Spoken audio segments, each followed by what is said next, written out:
Bonjour à tous, je suis ravi de vous accueillir dans cette nouvelle vidéo sur louerencourtedurée.fr et dans cette vidéo, je vais vous proposer le premier round du match défiscalisation versus location courte durée. Et pour ce premier round, je suis ravi d'accueillir Xavier. Salut Xavier. Bonjour Seb.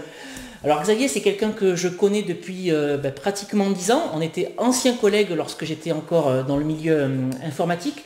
Et j'ai souhaité interviewer Xavier parce que Xavier a réalisé son premier investissement locatif dans la défiscalisation et il va nous expliquer son parcours immobilier au travers de cette vidéo en nous expliquant comment il est passé de la défiscalisation à la location courte durée. Et ce qu'on va faire dans cette vidéo, c'est un comparatif de ces deux modes d'exploitation.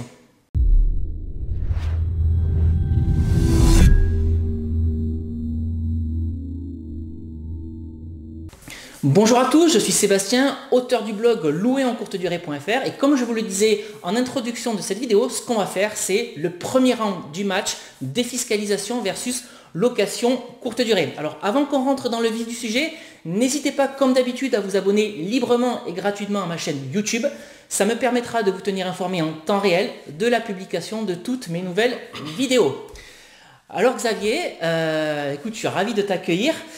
Comme je le disais en introduction, tu as réalisé ton premier investissement locatif en défiscalisation. Est-ce que tu peux nous expliquer comment ça s'est passé et nous donner quelques chiffres en fait de cet investissement? D'accord, déjà je vais me présenter, Xavier, originaire de Toulouse. Je suis ingénieur dans l'informatique et je suis monté à Paris pour monter ma carrière d'informaticien et c'est là que je t'ai rencontré. Exactement. Donc jeune cadre dynamique en informatique à Paris, salaire confortable, impôts également assez élevés, confortable. Donc je me suis dit pourquoi pas regarder du côté de la défiscalisation pour optimiser ses impôts. Donc je me suis rapproché de sociétés qui m'ont présenté des programmes de défiscalisation et je me suis lancé dans un programme, c'était un appartement à côté de Manosque à Valençol que j'ai acheté 110 000 € clé en main. Et donc cet investissement de 110 000 € clé en main, je pense que à l'époque, j'aurais pu faire un investissement dans l'ancien, d'un tour de 80-90 000 €. Parce que là, le programme de défiscalisation m'offrait un logement neuf. Voilà. C'est vrai que ce qu'on vous vend dans les programmes de défiscalisation, c'est des programmes neufs avec des habitations prêtes à l'emploi. Et moi, ce que j'essaie de vous expliquer au travers de toutes mes vidéos, c'est qu'il faut acheter des biens, au contraire, avec travaux, des biens pourris, parce que ça va être la meilleure façon de défiscaliser. Donc ce qu'on t'a vendu Xavier, donc c'est un appart à 110 000 € clé en main, en t'expliquant que grâce à cet achat et avec un effort d'épargne que tu allais faire tous les mois, tu allais pouvoir te construire un patrimoine qui allait servir, qui peut être utile en tout cas pour ta retraite. C'est comme ça qu'on t'a vendu le programme. Exactement, donc le loyer que je peux proposer c'est 420 € charges comprises. Et à titre de comparaison, mon crédit est de 600 € environ. Donc j'ai un cash flow négatif de 200 €. Voilà. 200 € tous les mois. Donc on t'a vendu 200 € d'effort d'épargne tous les mois pour pouvoir t'offrir un appartement moyennant une déduction d'impôt. Alors le problème en fait lorsqu'on vous vend ces programmes de défiscalisation, c'est qu'on vous attire avec l'économie d'impôt alors que ce qu'il faut chercher au contraire à faire, c'est à gagner de l'argent avec vos revenus locatifs sans payer d'impôt. Voilà, parce que 180 €, enfin 200 € même d'effort d'épargne tous les mois, voilà, c'est pas neutre. On a tous besoin de vivre, de se faire plaisir. Et c'est 180 €, c'est 180 € de moins pour vivre tous les mois, pour aller en vacances, etc. Faire plaisir à ta femme, ta fille, etc. Voilà, donc un petit regret ou une bonne affaire, comment tu jugerais cet investissement, ce premier investissement? Là carrément un gros regret, puisque comme tu l'as dit, c'est de l'effort d'épargne perdu en gros tous les mois. Donc c'est pour ça que j'ai essayé de rebondir après sur Alors peut-être avant de rebondir, aujourd'hui tu sais le capital restendu qui te reste sur cet appartement et si tu voulais le revendre, donc ça fait combien de temps que tu l'as? Ça fait 9 ans. 9 ans que tu l'as, donc tu es à la limite, aujourd'hui tu pourrais le vendre sans perdre le bénéfice de ton économie d'impôt.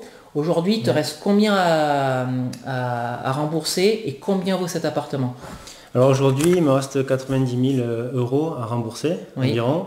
Et je pense qu'actuellement, il peut se vendre pareil entre 80 et 90 000 euros. Donc, ce qui fait qu'en fait, tu as acheté trop cher, tu n'as pas pu bénéficier de la bulle immobilière et finalement aujourd'hui tu te retrouves après avoir payé 200 euros ou 180 euros de ta poche tous les mois avec un bien que tu vas vendre quasiment le même prix, donc effort nul. Voilà, exactement. Mauvaise affaire immobilière. Ok. Donc on s'était retrouvé il y a à peu près 18 mois et là je t'ai expliqué ce que je faisais autour de la location courte durée. Tu en as discuté avec ta femme, voilà. Tu t'es dit bingo, on va y aller. Pourquoi pas. Voilà. Donc est-ce que tu peux nous expliquer ce que vous avez fait à Marseille? Alors à Marseille, on a trouvé un appartement en suivant tes conseils notamment et en suivant l'outil GoNoGo Imo qui nous a permis de trouver une très bonne affaire près dans le nouveau quartier touristique de Marseille pour l'exploiter en courte durée. D'accord. Donc tu peux nous donner les chiffres? Vous avez acheté combien de travaux? Alors on a acheté 76 000 euros. Et il y a eu, tout compris, 15 000 euros de travaux. Et là, il est en exploitation depuis à peine un mois. C'est tout frais, vous avez fini votre premier, premier exercice il y a quelques jours. Exactement. Donc là, on peut faire le bilan du mois de novembre. On a dégagé un chiffre d'affaires de peu plus de 1 000 euros pour un crédit de 445 euros par mois. En comptant toutes les charges de la location, on a un cash flow de plus de 350 euros. 350 euros. Alors, ce que je te disais quand on a préparé l'interview, c'est que vous êtes vraiment sur votre tout premier mois d'exploitation. Il y a 33 jours que vous avez démarré l'exploitation de l'appartement.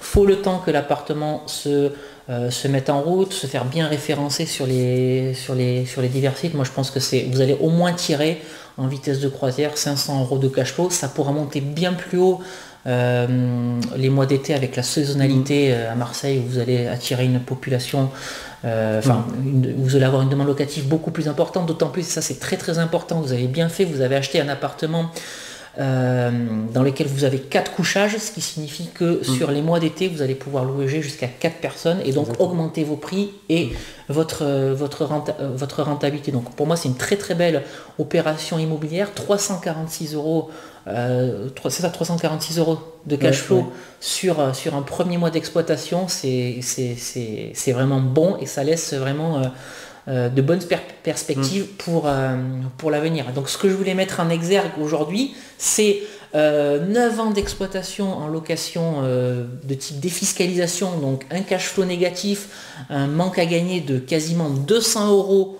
tous les mois et un seul mois d'exploitation en location courte durée avec un cash flow positif de 346 euros, donc une amplitude de 550 euros à la louche. Et pour un investissement qui vous a coûté exactement la même chose, 110 000 euros, c'est ça. Oui, en comptant par contre tous les meubles, etc. Oui, en comptant le mobilier, exactement. Parce que la défisque, c'est un logement nu. Oui, exactement. Donc le même investissement, sauf que dans le cas de la location courte durée, en fait, vous avez mis les meubles dedans. Bon, voilà. Donc qu'est-ce que tu peux conseiller aux personnes qui vont regarder cette vidéo, qui souhaitent se lancer, plutôt défiscalisation, plutôt location courte durée? Je crois que là, la conclusion est nette. C'est la défiscalisation permet d'acheter plus cher et de fournir un effort d'épargne finalement, qui n'est pas, la perte n'est pas couverte par le gain d'impôt. Donc c'est vraiment pas une bonne affaire. Par contre, la location courte durée, c'est un moyen très rentable d'exploiter un bien immobilier. Donc, sans surprise, je conseille la location courte durée. Et sans effort d'épargne. Donc surtout, même si vous ne souhaitez pas faire de la location courte durée, au moment d'acheter de l'immobilier, au moins de faire un investissement locatif, surtout veillez à ce que votre loyer couvre l'intégralité des charges de façon à générer du cash flow positif et surtout pas de cash flow négatif. Donc qu'est-ce qu'on va retenir de cette vidéo, de ce premier round défiscalisation versus location courte durée? Par KO, la location courte durée remporte le match. On est bien d'accord? On est bien d'accord. Ok. Bah, écoute Xavier, je te remercie pour cette interview. Donc si vous souhaitez en savoir plus sur l'immobilier, sur la location courte durée, bah, n'hésitez pas à me suivre sur mon blog louerencourtedurée.fr et n'hésitez pas non plus à vous abonner librement et gratuitement à ma chaîne YouTube en cliquant sur le bouton abonnez-vous qui va apparaître dans cette vidéo. Et puis si vous souhaitez en savoir plus pour vous aussi investir dans l'immobilier, je vous rappelle que j'ai rédigé 2 e-books. Le premier e-book s'appelle Convaincre la banque, mode d'emploi, dans lequel je vous explique quelle attitude adopter, quelle démarche adopter, quels arguments mettre en avant pour convaincre la banque de la viabilité de votre investissement locatif. Et surtout, n'hésitez pas non plus à télécharger mon second e-book, Doubler son salaire avec la location courte durée, dans lequel je vous explique comment, grâce à la rentabilité de la location saisonnière ou de la location courte durée, vous allez pouvoir vous créer une rente ou un complément de revenus. Xavier, je pose cette question à beaucoup de personnes que j'interviewe. Tu me confirmes que tu es en train de te créer une rente, un complément de revenus grâce à la location courte durée? Ah oui, je confirme. Bon, ben c'est parfait.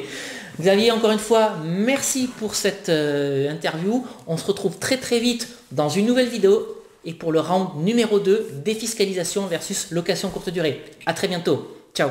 Au revoir.